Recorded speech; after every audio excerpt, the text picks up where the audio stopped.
Hey guys. All right, that's loud enough. All right. Thanks for coming over. I know, did you guys, any of you been to the earlier talk with Charlie? Yeah? Yeah, it's crazy, right? And Black Hat just keeps getting bigger and bigger. It felt like a salmon swimming upstream, just so many people just walking up. So, I mean, it's great. It's great for us. So anyways, so this talk is about securing your big data environment. And a little bit about me. I'm Visa's chief security architect. The guys, you probably have one of our logos in your wallet right now. But was involved with a couple other companies, insurance companies and other tech companies. I did a couple startups before that. I'm also a co-author of Hadoop in Action book by Manning, and a couple of certs here and there. But anyways, so one of the things I quickly want to reinforce on the topic itself. So big data means a lot of things to a lot of people, and I think so, you guys saw the cyber stuff flashed all over in the hallway. Like, people are using machine learning algorithms, people are using new streaming data from all over the place, and they're driving intelligent decisions or making intelligent decisions from that streaming data. So this talk is less focused on, I guess, what you might consider as threat intelligence or cyber analytics, and more on the platform itself. So more and more companies are pushing a ton of data into their big data environment. What used to be the mainframes moved into a bunch of relational databases in most orgs, and everything is converging into this massive data lake that's called big data. So this talk is more focused on that, like how would you secure the platform itself, and what can you do with it once that goal has been achieved. So it's more on that. I'll do a bunch of threat modeling exercises. It talks through workflow, paints the risk a little bit better, and I think finally answers a couple questions on how can we actually go about trying to secure this platform? What can we do about it? And how do we effectively do it? So it'll be focused on that. And I'll be relating a lot, talking to my personal experiences, research, what I found was successful, what were some failures, hey, don't do this, sort of thing. And again, if you take a poll in the room and elsewhere, like you ask, hey, what's big data? You'll get like 100 definitions on everything. It means different things to different people. So just a quick level setting on, hey, big data just means it's extremely large data sets, or size and structure is beyond what traditional database systems can store and process. I'm sure you guys had experience where a dev team's like, hey, we want to spin up this Hadoop cluster or a NoSQL cluster, and you find out that their data size is maybe 10 megs in size, and it's an Excel spreadsheet. So, again, it means different things for different people. I'm talking about, NIST has a very good definition on what big data means, but I just want to level set. And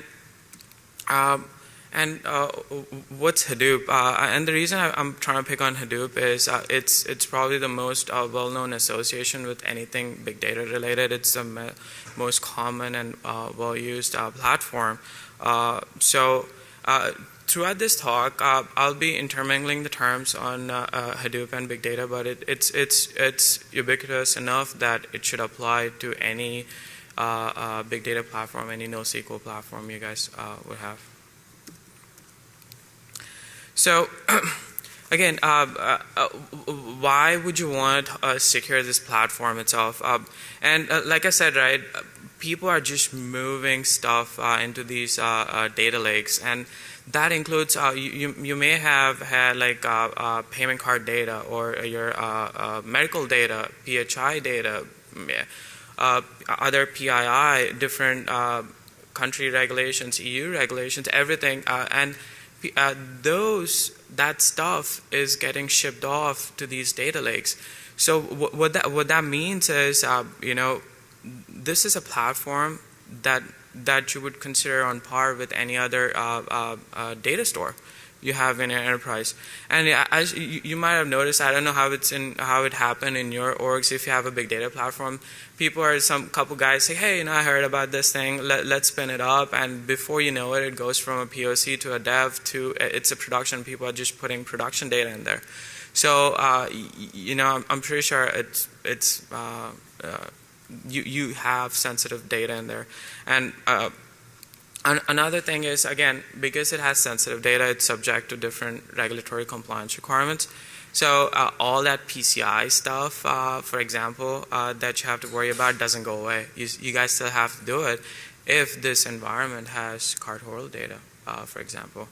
And I think I like the third example, the third reason the most, and mainly because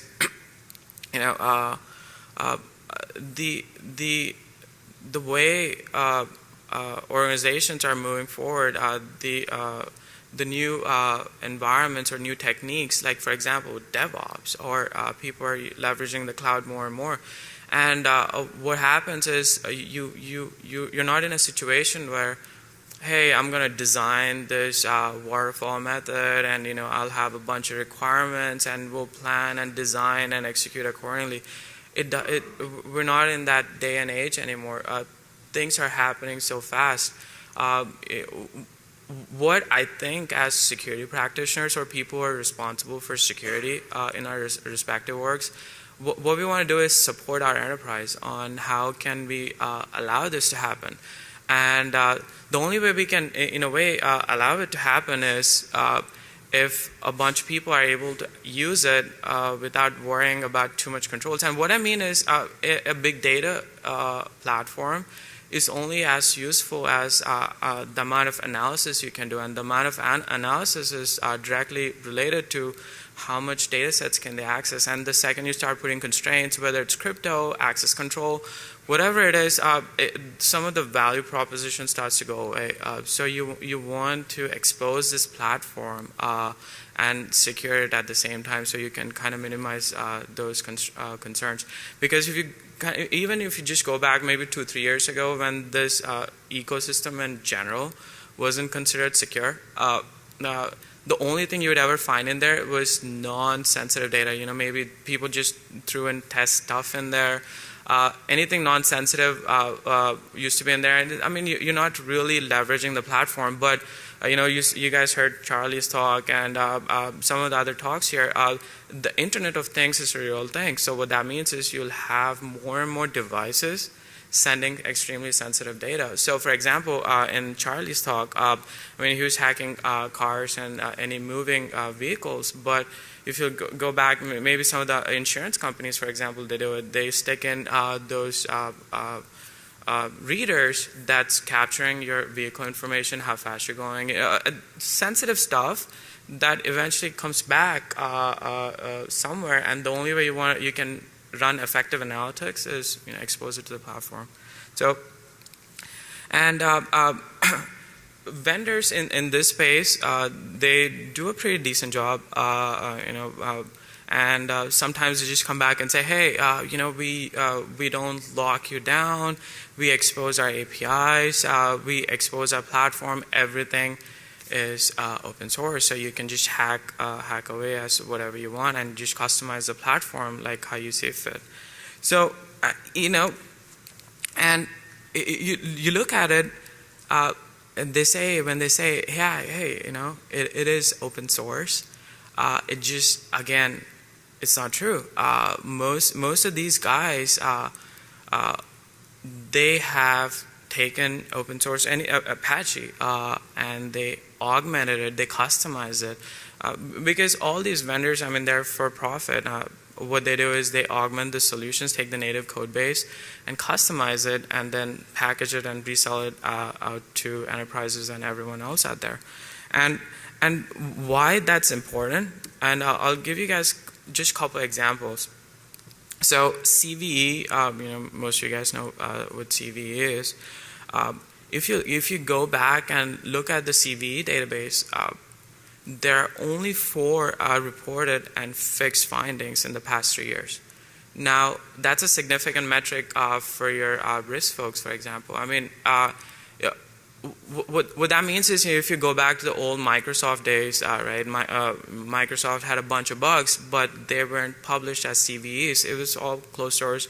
The vendor found it, and they did a bunch of things. They patched it, and no one was the wiser.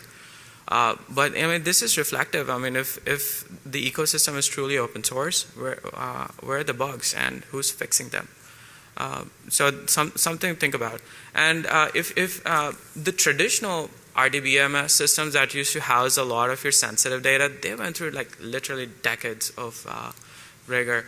Like I mean, we can make fun of again Microsoft all day long, but since they adopted SSDLC, the SQL Server platform only had one finding, one significant issue, and I think that was also in a shared library.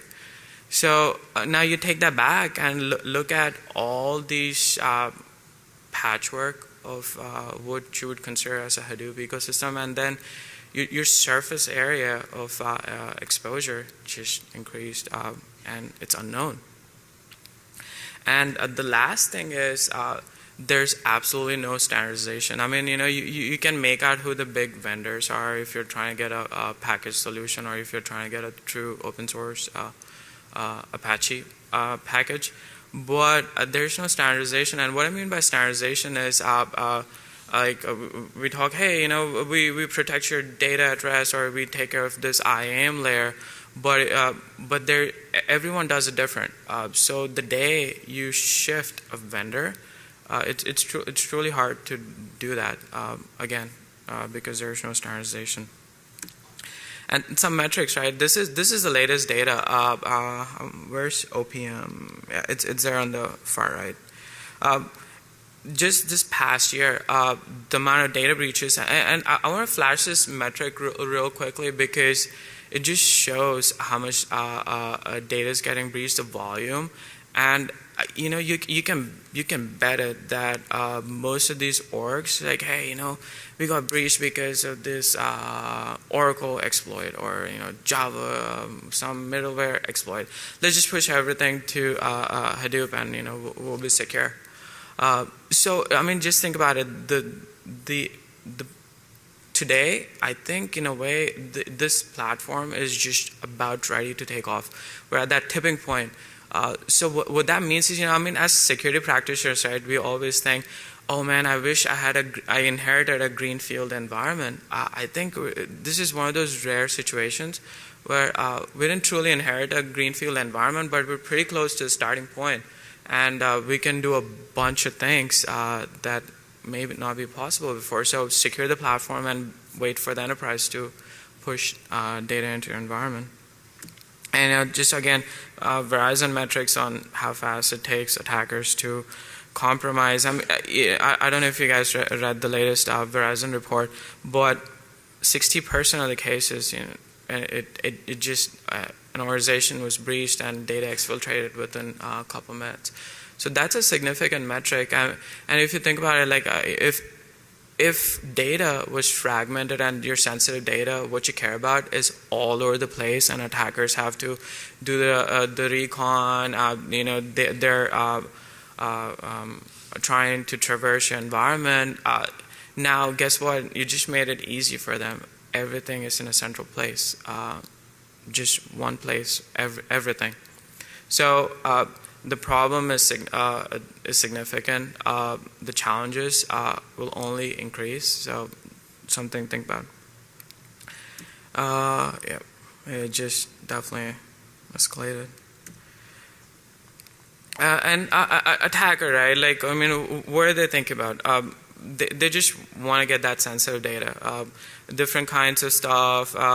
And some of them try to think, hey, maybe they're more, I'll try to damage this environment, or things of that nature. But I mean, there's a finite set of things in the universe that an attacker wants to do. they want to gain access to your sensitive data. I mean, even if you think of the whole attacker ecosystem, right?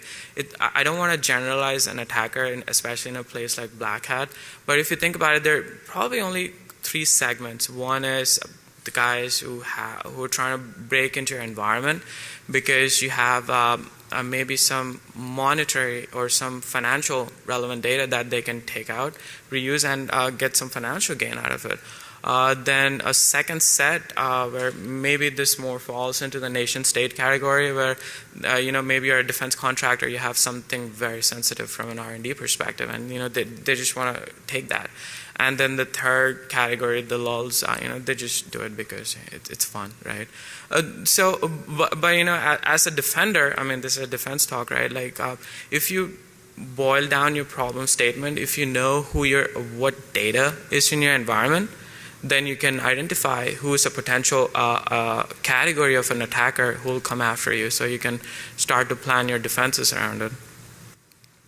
I'll quickly run through this. Different types of attack categories. Some at the IAM layer, at the network layer, at the host level.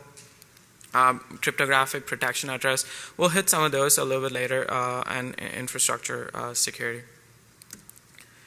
Over the next couple slides, I'll just quickly run through a typical what I have seen through my research. Like, if I have to generalize, hey, what does a typical big data environment looks like? So I'm going to run through this. So, and this is this looks like this is a threat modeling exercise. I think I'll run through it quickly. And just as an FYI, there's a lot of stuff, gory stuff, in a white paper that will be part of this talk. So, definitely read through that. So, just a typical environment, right? You have an external entity, maybe it's a partner or a customer who's trying to get into your environment. So you have an external internet-based attack vector. Then, maybe you have some sort of a corporate trust boundary where you're collecting all the messages. Maybe it's a REST or a SOAP message. Maybe there's some sort of a bastion host or a proxy where you're aggregating and collecting events. Then you have your corporate users, the guys who actually use the cluster, do a lot of stuff. Or maybe there's an external user trying to do a bunch of things. And I just put in a random sampling on Enterprise Directory. Like, maybe there's some business intelligence clients that are running some analytics jobs. Other IAM components, Active Directory, Kerberos, etc. And so this is important. I just want to flash through this a little bit, because one of the things that is asked quite a bit is, hey, I'm doing my research. We're just starting to get into this Hadoop or the big data thing, and I did a comparison of all the vendors in this space. But I really like the features of this one guy, but I really like the features of this other guy. What do I do? And you obviously have the cost and the pricing decisions, and some might say, hey, this platform is this vendor is very true to open source. Everything is as close to open source as possible. This other guy, they customize the heck out of it, but they have a lot of security controls that I think I truly want to leverage. So, why I kind of wanted to flash this a little bit is at the end of the day, I think it's a good thing to think that it's okay to segment your clusters. Have one cluster in maybe some sort of a more trusted boundary where all your sensitive stuff is, and another where non-sensitive data. And the clusters can talk to each other, and we'll talk through a bunch of techniques a little bit later, but it's okay to have a multi-vendor, a distributed environment doing exactly the same thing, as long as everything's sharing some sort of a crypto bus or an access layer. And again, different ways people connect to your environment. We saw the corporate users. You have your typical applications, internal apps running, ETL jobs running through different ports and protocols, HTTPS, web services, different ways to connecting. You see this guy at the corner. I intentionally put that in. Like someone's, when you look at the overall threat model, a lot more is in the paper, but people like, now let me see. Yeah. So this guy here, like this is a corporate user, and they're SSHing into your restricted zone directly into the client machine, and they can access your cluster and run jobs. So I think the picture is kind of okay here, but what I'm painting here is probably a pretty good baseline implementation of most big data environments. And the threat model is go through the protocols, the access layers, the crypto layers, all that fun stuff. So finally, this framework has evolved just in the last couple of years. We've been spending a lot of time on this, and each of these little boxes represent a control or a control category, things you can do or want to think about. Some of it is data management, IAM layer, the typical data protection stuff, the network security, and infrastructure security. I'll highlight some of these controls more than others, just because I think they're probably the most significant and most value for Buck. Here, what I'm painting, so remember, like I said, you want to know who your attacker is, but I think probably a better exercise, if you guys are getting started, is just the data classification exercise. And you probably did it in different shapes, different fashions. You have a whole team doing some of this work. But if you think about it, right, like, why would we spend time and energy and controls protecting data that's probably not important to us? And of all those data types, which one's the most important? Because the day you start this exercise, the first thing that an executive will ask is, okay, that's great. So do we have like 60 fields that we want to protect? Oh yeah, okay.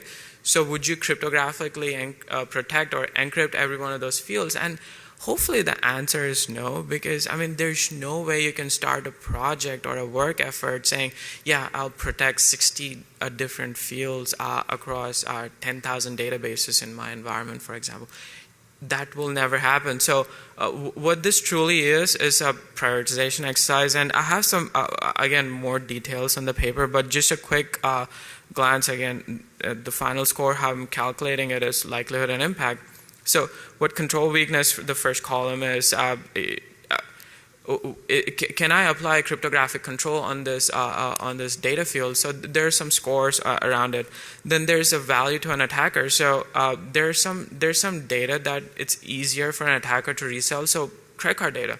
It's very easy for them to resell it on the black market. But if I have the blueprints, the latest Apache helicopter, from the U.S. Navy or something, then the value, there's no resale value. The motives are different, but what's the value to an attacker? There are other fields like the OPM hack. Most of the things that people are worried about is they can make for very effective phishing campaigns. So if I'm a customer, right? Like if you think about it, if some entity out there gets breached and they lose my credit card data, yeah, yes, that's impactful. But as a customer, the first thing I'll do is, okay, I get the notice, I call my bank, say, hey, can you reissue my credit card? And 2 days later, I get a brand new card. Definitely there's a pain because I have to go change some of the billings and the online logins and stuff, but it's okay. But if I lose an identity, like say my email address, as a consumer or individual person, I have that's more impact to me. So and I talk about that at the impact to the customer itself. Then there's different other fields like hey, if I lose this field, I can't do business, blah blah blah, and you finally end up in a good score. And I have more details on how you guys can do this assessment in your own organization in the paper. So definitely catch up there. So just going through the control categories real quick, right? Like I want to highlight this feature, like on that first row. This is probably the most effective one, discovery. And the reason I say that is, I talked, hey, there's a bunch of data coming in. Now, for you to do anything to protect it, you need to know exactly where that data is. So for example, like think of a typical like data is coming in, getting dropped in a cluster as a file. Maybe it's a comma delimited or a sequence or a Parquet format, whatever your favorite format is. But if you know that, hey, this is a particular column that has, say, credit card data, or maybe I want to tokenize it, or maybe I want to encrypt it. Unless you know what you're trying to protect, it's hard to do the protection control on it. So you have to start with this exercise. The other value add that this really gives you is, for example, if you tell an executive, hey, I just have, 10 billion records of extremely sensitive PII data, you show that incentive to your executives to get stuff done. So it's good from getting the money, and it's also good from trying to actually implement the controls themselves. And data tagging. Anytime you can tag anything upstream, it's the most effective way. So I listed some typical methods. People just drop data and take data out. Why this is important is, you start thinking, okay, again, the notion of a kill chain is pretty well known in our field. So you have to assume in a lot of cases that an attacker or a bad guy is already in your environment. So, okay, that's fine, but the true impact to you happens when they leave with that data, and and there's a compromise. So it's all about trying to break the kill chain. Where do you focus your time and energy on? If you go with the assumption that an attacker is already in your enterprise, what do you do? So what I showed here are some very typical. I think I probably covered about 90% of the methods that data just gets dropped in this environment. So again, it's all about trying to funnel your problem statement. You have your attacker classes. You know what your sensitive data is and what's important to you and what you want to protect. And then you know what the typical ingress and egress methods are. You can start laying the rules on how you want to protect this. So we talked through this summary. Some gotchas, I guess, is one of the things you probably will discover as you're going through some of these exercises is you realize, hey, why is our cluster compressed with gzip? Who did that? Who took that decision? So just some of the things to think about. I mean, maybe they're thinking about it from a storage, but storage is so cheap. Like I think Amazon charges a penny for a terabyte or a petabyte. I don't know what that metric is now. So storage is very cheap, but as you start putting data in your cluster, whether it's running security jobs or maybe it's your devs running any of the analytics, it's all about I/O. So small things like this matter. And also because that discovery thing I just talked about, when you run a job, it runs as a job on the cluster. So you have to decompress, run your job, and then push it back in. So if you have a petabyte and you're compressing it 6 times, it's 6 petabytes now. So something to think about. Another thing, and it's tying back to that classification chart, right? So it's something in the financial industry. If I'm an attacker and a table with just credit cards gets breached, it's a big deal. But if you look at it from a pure attacker perspective, it's useless to them. Because, I mean, think about it, right? Like you go to, say, Amazon or you go to any e-commerce site, can you buy anything with just the 16-digit or the 15-digit credit card number? No. You need other attributes. Maybe it's, you in the United States at least, you plug in your credit card, you enter your 5-digit zip code. That's a secondary value. Maybe in an e-commerce site, the things that get asked is, hey, what's your 3-digit number at the back of your card, or what's your expiry date? And the reason I'm bringing that up is, again, trying to funnel the problem statement in your cluster is, okay, great, I just found all the credit card numbers, but what's the value if you want to start doing conditional grouping? If I find a record with those fields, maybe card number and zip code, or card with CVV, that's more important to me as a defender. That's the one I want to truly protect first, and maybe I'll come back to the rest later. So quickly running through it, I am, again, user entitlement. There's a bunch of things and techniques I think you want to do. I listed some tools, Apache Knox, Apache Sentry, open source. You can start putting it in your environment. The big thing I want to focus on in the IAM section is key tabs. So a lot of people don't realize, like, maybe some of you guys do, but key tab file, like, it's just, it's your password.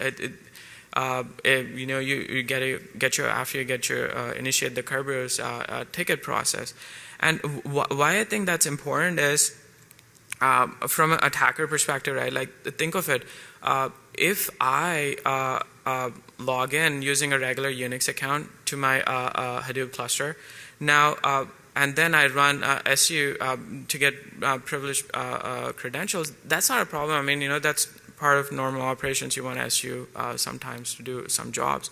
But now, what if you extend that threat scenario to say, okay, what if remote login is configured on all these systems? Now, to effectively do that, you probably have some sort of a passwordless SSH keys going on. So what happens is I go in, I SU, and once I'm in there as an actor, say I'm a malicious actor, I can go switch to my root directory. Then I have complete access to my all the private keys for root. Then what if I'm navigating to other servers in the cluster as root?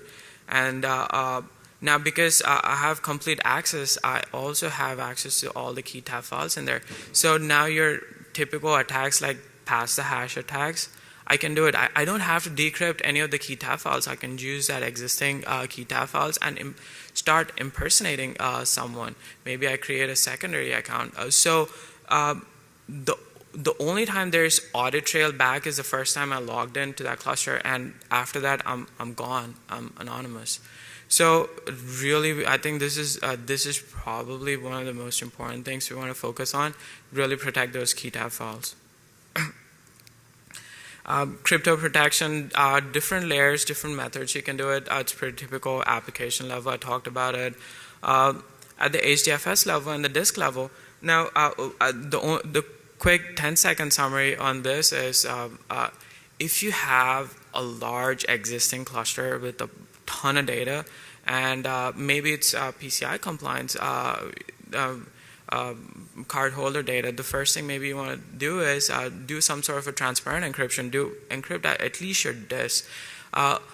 So it's not like, again, it's transparent, at least it doesn't truly protect you against certain attack vectors, but at a minimum, because it protects the underlying file system, and if you leverage an external key manager, those key tab files that I just talked about are now encrypted, and an attacker also needs some method to fetch keys from an external key manager. So it just separation of duties helps there.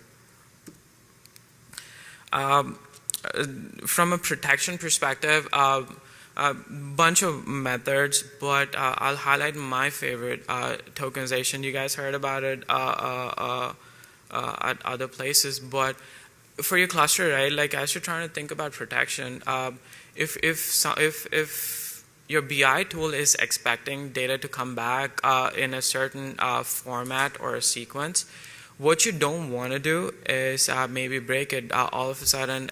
Maybe a nine-digit field that's sensitive just turn into a 128-bit or a binary sequence that's coming back. So how can tokenization, I think, is probably one of the most effective cryptographic techniques, and I think some people call it format preserving encryption too. I mean, for me, I'm just collapsing everything as some level of format preserving crypto, whether it's tokenization or encryption or whatever it is. I highlight some things like the FPE standard is not fully baked in. It's you know, NIST has it in the final revision. There are a couple finalists, so it's not fully baked in as a standard. So just something to think about. Just running through, most of the clusters have AES-NI, so if you have that, just truly leverage it. Performance seriously drops from, say, 20-25% overhead to single digits. So I mean, if you again, right, like that 20-25% overhead, it's not a small problem anymore. Everything becomes a big problem in your big data cluster. Because you probably have to stand up a whole new rack with I don't know how many terabytes of memory and storage and everything else. So just that's really important from a cost perspective. Network security. So the good thing is almost every single distribution out there now has native TLS capability. So again, there's well-known published techniques that data in transit or TLS protection. If anyone says, hey, you know, yeah, I don't want to do it, there's an overhead, I think one of the most effective ways I've found it to sell it in orgs is, and it's probably true. I know if someone disagrees, please come talk to me after the meeting, and we can chat a little bit more. But you know, when we do TLS, I think the confidentiality attribute is less interesting to me, but the authentication piece is a lot more interesting. And especially if the way if you protect all your data at the application layer, if everything's protected, you know, some people start thinking, hey, is there a double encryption? Is there a double penalty? But the authentication piece is probably the most important aspect for me, I think, when you use TLS. So, yeah, some summary. Oh, on the infrastructure security, this is one thing I really want to highlight. If you look at every single vendor out there or a distribution, they tell you straight up, we do not support SE Linux. I mean, SE Linux is cool. It's really awesome. And why I say that is, you know, it's all about enforcing that mandatory access control. And a quick example, once you start labeling and enforcing that access permissions, not think about it, right? Like how like you guys been to all the talks today. Someone's popping a shell somewhere. They're pushing an exploit, maybe in a temporary location. Now, what if you know that that temp location or certain places only have read and write access, but they don't have execute? Yeah, you know, again, an attacker can come in, they can hang around your cluster all day long. But if there's nothing they can do from an exploit perspective or exfiltration perspective, maybe that's a good job. If there's a couple takeaways, this is definitely one of the things I would strongly urge you guys to take a look. See if you can run SE Linux in your turn it on. Turn on you know, the permissive mode. Start looking at all the logs, the events, all the warnings, and see if there's something that makes sense, and start enforcing it. Because you'll find so many low-hanging fruit. Like for example, I found like a couple things that's generating the crypto seed is running in a more privileged daemon when it's not supposed to, because it just inherited the native Red Hat policy. So just all those low-hanging fruit you can effectively knock out. And finally, visualization. So this is great. Like this, what I wanted to show here was, you know, it looks like I don't know, a solar system or something. I don't know. But what it actually represents is those big dots in the center are actually like, remember that data discovery and the labeling exercise you guys did, and then doing the enforcement and the access control piece. Once you do that, what you'll end up with is these clusters. So remember that problem space prioritization. How do you do that? The guys at the middle represent the most riskiest. they have the largest data, and they have probably unfiltered access or more unfiltered access than other aspects. So if you want to at least start focusing on some domains, these are the ones you start fix at the center and start going out. Some future work, like I said, there's a book in place, and there's a white paper that I think will get published shortly. So please read at it. You guys will have my contact info is there. So definitely ping me on any questions. So recap. Understand your landscape. Definitely do your discovery and classification. Use Kerberos. Protect your key-tab files. Encryption, there's a bunch of ways and techniques you can do it. New data, use HDFS layer encryption. Existing data, use your transparent encryption. And if you're more mature, start doing application layer protection, encryption, tokenization, whatever suits your needs. TLS, and then data exfiltration. So that's about it. And definitely share your feedback. I think you guys will get an email or some alert. So definitely share your feedback. Always looking to make this better. And if you guys want to see anything, definitely let me know. So with that, I think so we're done. So questions, comments, feedback, anything?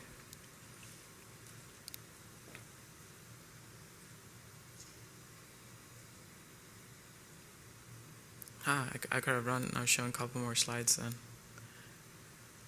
All right. So I'll be here. So definitely come reach out to me if you guys have any follow-up questions. Thanks.